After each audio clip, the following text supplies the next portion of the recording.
Pemerintah Kota Palembang sejak Rabu 20 Mei kemarin telah menerapkan pembatasan sosial berskala besar dengan menempatkan pos gugus tugas di beberapa titik, salah satunya di Jalan Basuki Rahmat. Berdasarkan pengamatan wartawan Smart FM Palembang, pos tersebut dipasangi spanduk gugus tugas dan beberapa pembatas jalan yang berfungsi sebagai marka. Selain itu, penerapan PSBB ini juga melibatkan petugas dari Dinas Perhubungan, TNI AD, Babinsa dan Koramil serta kepolisian.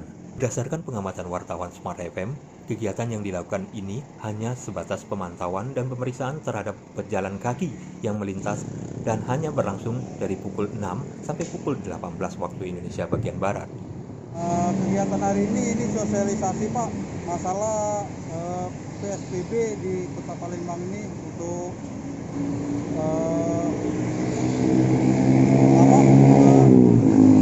biar penyebaran COVID Pak.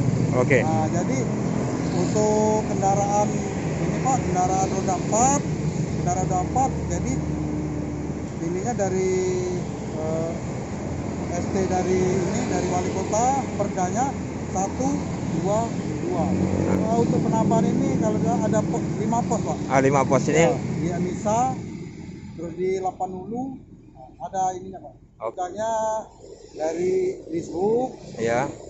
dari Kodim, dari Pomdam, terus dari Dinkes, Damkar, Pol PP, di 06 ke 18 Pak. Menurut ininya SD kami itu sampai tanggal 2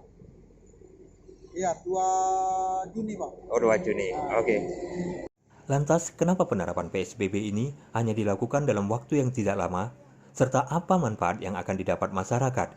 Dikarenakan masih banyak pengendara yang berkeliaran dan tidak ketatnya pemeriksaan terhadap pengendara maupun pejalan kaki.